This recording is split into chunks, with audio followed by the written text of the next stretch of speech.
Hello and welcome to Uniguru. The UK Home Office is planning a major overhaul of its secure English language testing system, and it's set to impact visa applicants across all immigration routes, including student and work visas. In today's video, we'll dive into the upcoming changes and what they mean for those applying for UK visas. The UK Home Office is planning a major overhaul of its secure English language testing system, with an estimated budget of £1.13 billion aimed at improving the testing process for visa applicants.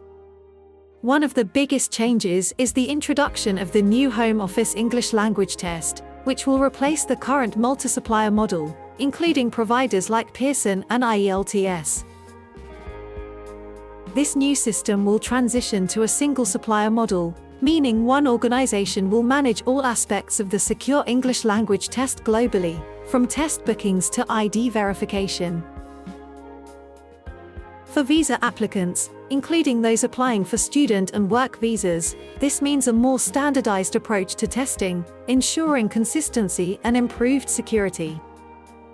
The new language test will assess speaking, listening, and for some visa categories, reading and writing skills, to ensure applicants meet the required English language proficiency levels.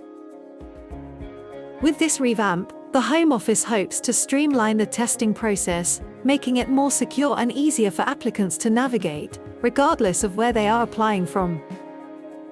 As the transition to the new system approaches, it's important for visa applicants to stay updated on these changes to ensure they meet the new requirements for their UK visa applications.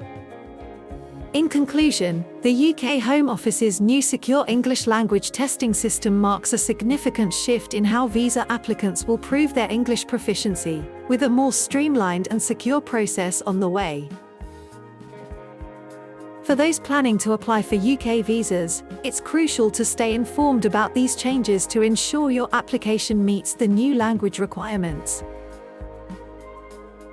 Thanks for watching. If you found this video helpful, don't forget to like, share, and subscribe for more updates on visa requirements and international education news.